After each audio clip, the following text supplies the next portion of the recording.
Hi Libra, this is Jav. Welcome po sa ating channel. Gamitin ang reading na ito bilang gabay lamang. Kung naka-resonate kayo, comment down. Kung hindi kayo naka-resonate, ibigay niyo po sa iba kasi general reading po ito. This is for you, Libra.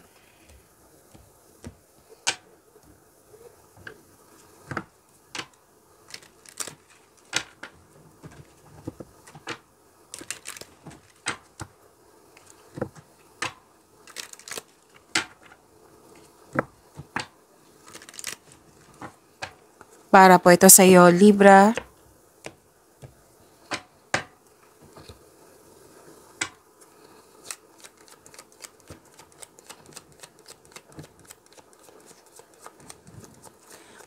Maraming salamat po sa inyong patuloy na suporta at maraming salamat din po sa mga hindi nag-skip ng ads. Sa mga hindi pa nag-subscribe, subscribe na po kayo at click bell notification para malaman nyo na may bago tayong video.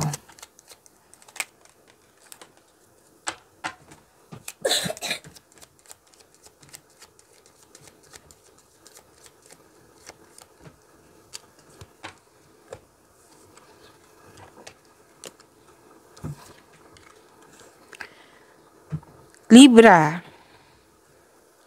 may dumating na pwedeng opportunity po ito at may dumating na importante news or information and I believe this is opportunity kasi binigyan mo ng aksyon eh. Binigyan mo siya ng agarang aksyon or reaction or action. Okay? Pwedeng may lakad kayo ngayon, pwedeng may bibisitahin kayo. Kayo ang bisita or kayo ay nakatanggap ng bisita. And may nakita ko ditong guilt and sacrifice, nahihirapan, nabibigatan, pwedeng sa sitwasyon or sa isang tao or sa isang bagay. Pwedeng sa desisyon po na nahihirapan kayo sa paggawa ng desisyon. Nakikita ko dito na you love yourself more. Nagkaroon ng yung pag-aalaga sa sarili. Nagkaroon ka ng me time. Nagkaroon ka ng time for yourself. And this is romance. Okay? Romance, attraction, and affection. So, love is blooming.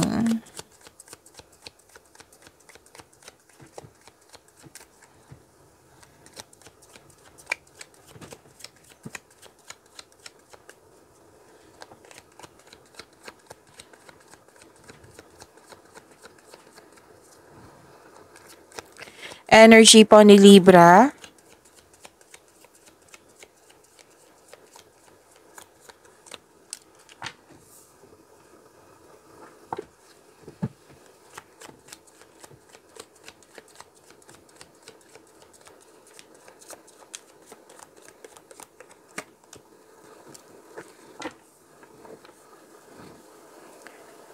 Paalala lang po, lalo na sa mga bago dito, kung may napansin kayo na repeating message, yan po yung pinupush ng course nyo po. Like for example, nanood kayo sa isang video reading. Oo, like kahapon, nanood kayo, tapos dito rin. At may napansin kayo na repeating message, yan po yung pinupush ng course nyo po na kailangan yung bigyan ng atensyon, solusyon at aksyon kung maaari po. So ano yung energy ni Libra?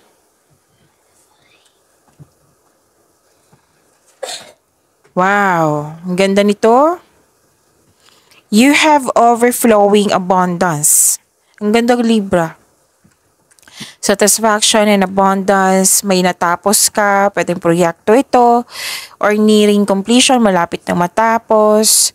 Tapos nakikita ko dito after ni mo itong matapos, na gusto mo mapag-isa para makapag-isip, makapagpahinga, makapagbakasyon.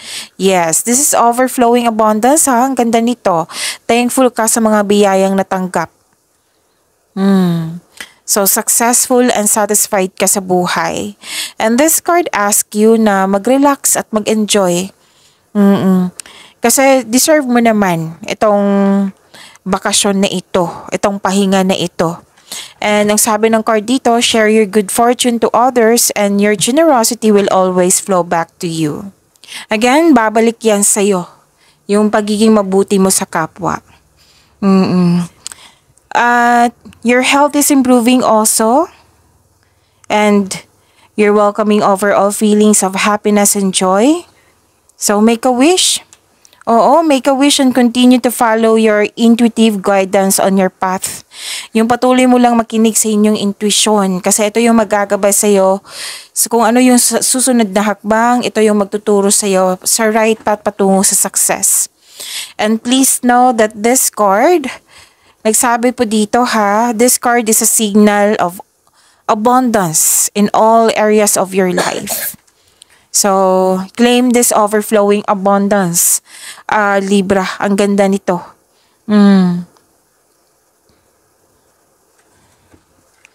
Okay. May nakita ko dito lalo na sa mga single na may ma-attract ka na sobrang successful sa buhay at masayahin at ready na sa seryosong relasyon. Pwedeng lumabas ito kahapon sa inyo kung hindi ako nagkakamali. So love and happiness overflow sa love life man, sa personal life man, or sa career and money. Oo. So love and happiness overflow. So claim nyo po. Sobrang satisfied mo dito. Kaya deserve nyo mag-relax at mag-enjoy. Dalawang card ni mismo nagsabi niyan ha. Deserve nyo mag-relax at mag-enjoy. Again, may natapos kayo, pwedeng sa career and money to, natapos nyo yung project nyo, natapos mo yung kontrata, natapos yung mga gawain na sobrang saya mo. Sana sobrang saya mo at satisfied mo sa naabot mong completion. At nakilala ka, may recognition ako nakikita dito. At promotion. Alam niyo naman ano yung promotion, 'di ba? Pwedeng literal na promotion. Pwede din na sa pagtaas ng kita, pagtaas ng sweldo, allowance. Ramdam mo yung pagtaas. Okay? So patuloy mo lang makinig sa inyong intuition at i-honor mo yung mga ideas. Ideas is a blessings from the universe. Kasi it will lead you to increase prosperity and abundance sa buhay mo.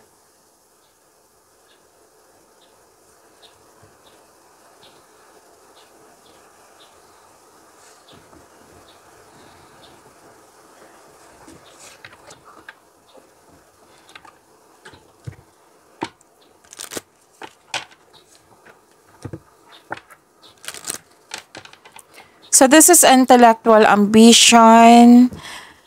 Nakikita ko dito na nagampanan mo ng maayos yung trabaho mo, yung pagiging leader mo, pagiging boss mo. Oo, yan yung nakikita ko. Nasusunod yung mga plano mo, ideas or desisyon. Sabi ng card dito, magaling kayo na leader. You want to win at all cost. And ginagamit mo ang katalinuhan mo o lohika para makamit ang tagumpay. Gumagawa ka ng aksyon upang manindigan. So dalawang card ni mismo nagsabi dito na patuloy mo lang na magtiwala at makinig sa inyong intuition. Kasi nga, dalawang card mismo nagsabi dito, it will lead you to abundance and to have a prosperity sa buhay mo. Magtiwala po sa inyong boses.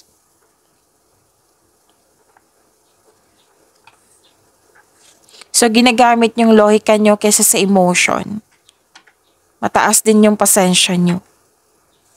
Or di kaya'y may influence kayo sa may tao dito na malaki ang kanyang influence sa iyo, na maaari siya yung nagbigay ng tulong sa iyo, na mahaba din ang kanyang pasensya.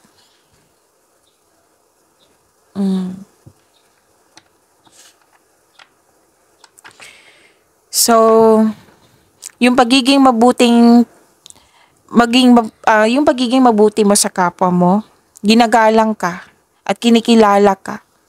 Lalo na sa mga kontribusyon mo, yung mga ginagawa mo, daily routine, nakilala ka. This is recognition po. Nang dahil niyan, ginagalang ka at kinikilala ka sa iyong mga mabuting kontribusyon. May mga, like for example, sa career and money to, may mga nagawa ka dyan na project na naging successful. So, nakilala ka, naging sikat ka, ginagalang ka, Kasi matulungin ka at the same time. Nakilala ka na, oh, ito si Libra, magaling to, magandang kanyang produkto, magaling to, matalino to. Marami na siyang napatunayan. Yan. So kung may, ano, again, ulitin ko lang ha, kung may concern kayo regarding sa legal issues po, legal matters, any kind, may mabuting balita po.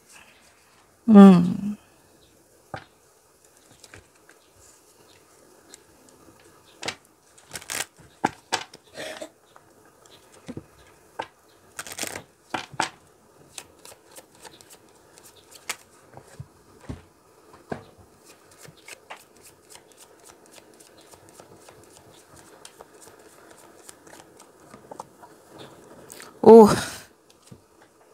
it's time to take an action. Ito din yung lumabas kay Gemini. Oh, it's time to take an action. Thank you po, Spirits Guide.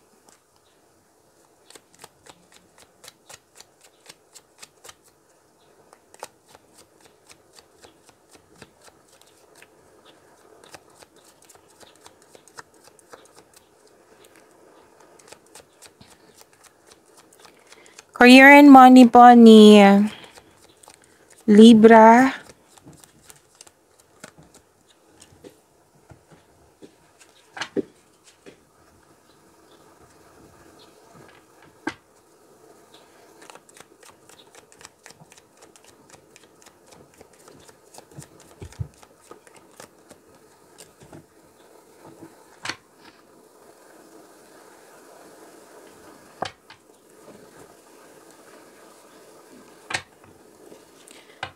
Ang ganda ng cards nyo. Yung reading kahapon, kung nanood kayo, ang ganda din nun.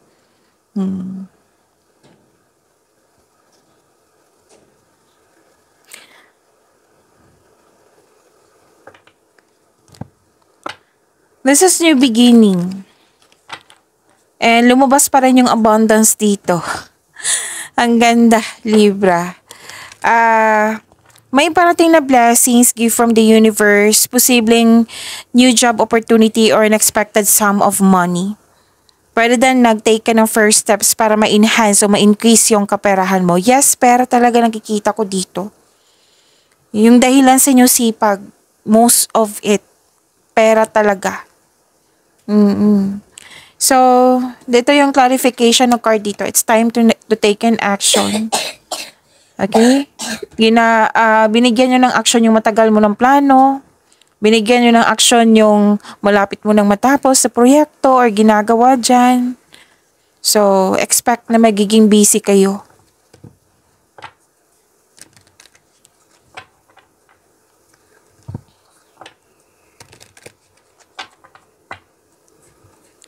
May parating na job opportunity, promotion, nang dahil ito magkakaroon ng financial growth and stability. Promotion, alam nyo na yan ha. Promotion, pwedeng literal na promotion. O, lumabas din siya dito sa energy cards nyo eh. So that is a repeating message but different card. Pay attention. Pwedeng pagtaas ng sweldo, kita, allowance ba yan? Or literal talaga sa pagtaas ng posisyon mo. So magkakaroon po ng financial growth and stability. Claim nyo po. Okay? And ang ilan sa inyo nag-decide dito na mag-pursue ng new career path. Oo, na 'di ba may opportunity, new job opportunity or opportunity na that will offer more stability and abundance. So promotion nga. Okay? Ang ganda, Libra.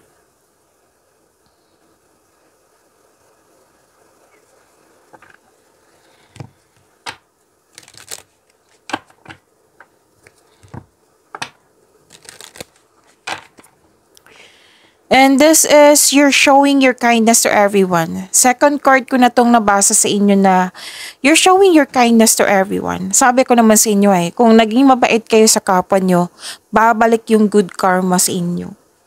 'Di ba? Yung pagiging generous nyo sa kapwa nyo, babalik yan sa iyo. So malakas ang intuition nyo. nagkaroon ng self-exploration, at opportunity talaga. Sinasabi ng card nyo dito sa career and money, opportunity. So, take chances. Kaya nga may kinukulit ka dito ng cards nyo. Take an action, Libra. May opportunity. Siyempre, sa paggawa ng action, kasama na yung konkretong plano na yan. So, dalawang card na mismo nag-clarify dito ha, na your finances are improving also. And you are becoming more confident sa trabaho mo. Negosyante ka man, trabahante ka man. Kitang-kita ko yung confidence mo dito. And another card na nagsabi dito na may good news. Dalawang card yung mismo nagsabi niyan. Pwede doon may mag-reach out sa'yo at maghingi ng sorry na may issue kayo regarding sa career and money. Lang sa inyo ha, hindi ko naman sinabi lahat. So claim this good news, this opportunity, yung improvements in yung finances, promotion, ang ganda. So ito na yung good karma. Okay? So you're showing your kindness to everyone.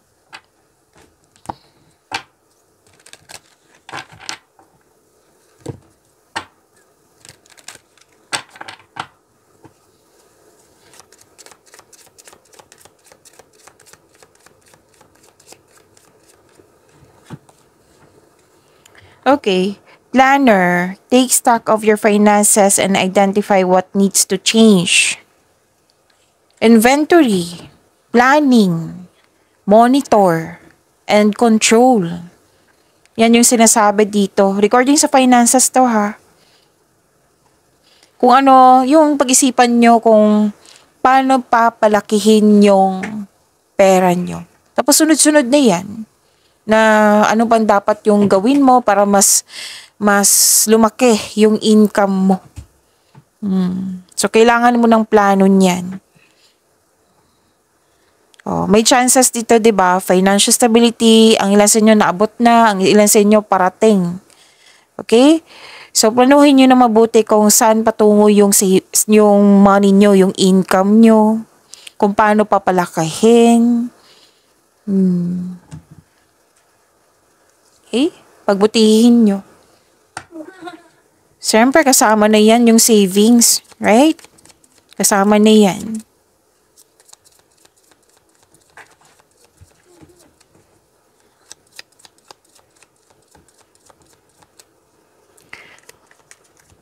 Love life, self-love, partnership, and romance, si Libra.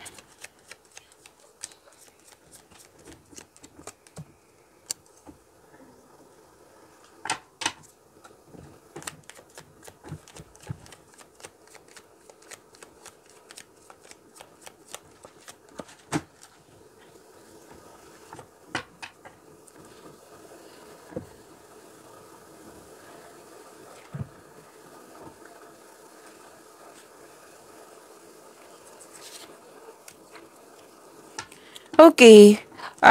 Sa love life, self-love, partnership, and romance, okay. Ang advice ng card dito, stop overthinking. Kasi nakaka-drain niya ng energy. Stop overthinking. Nag-alala ka dito Nag-alala, anxiety, pag-alala. Yan yung nakikita ko dito. Overthinking din. Pwedeng may conflict sa isang tao. So, ang sinabi ng card dito, communication is the key. Maaring maggawa kayo ng move or schedule na mag-usap kayo ng mahinahon.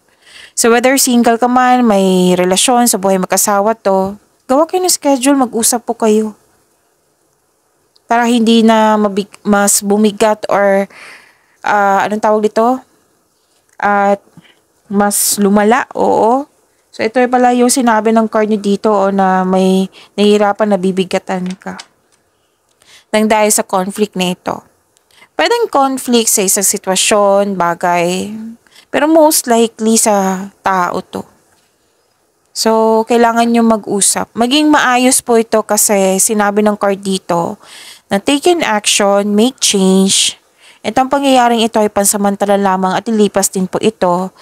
Basta ang sinabi ng card dito, communication is the key. Mag-usap ng mahinahon. Kung hindi kayo magkasundo, then gawa kayo ng adjustment para magkasundo kayo.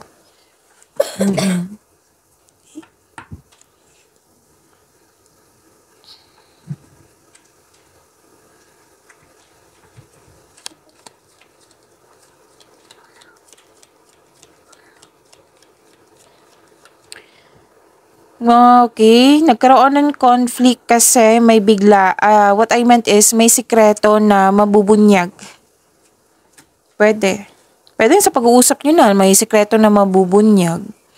Pwede kayo itong na may sikreto na i-reveal mo na or siya. I-reveal na niya. Baka may magtanong dito ha, ano sikreto? Oo. So, kung may issue kayo kung may issue kayo sa isang tao, pwede din naman na may matuklasan kayo dyan. Kasi may ano dito biglaang pagbabago. Huwag kayong mag-alala sa biglaang pagbabago na ito. Kasi itong pagbabago na ito ay makasuporta sa iyong growth and expansion. Huwag kayong mag-alala, magiging okay din yan. Basta give action. Kasi kung hindi ka gagawa ng action, walang mangyayari. Oo. Like dito, sa career and money nyo, kung hindi kayo mag-take an action, which is na-go signal po dito, this is a go signal Kung hindi kayo gagawa ng action or changes, walang mangyayari. So, take chances kasi sunod-sunod na dumating yung opportunity sa inyo.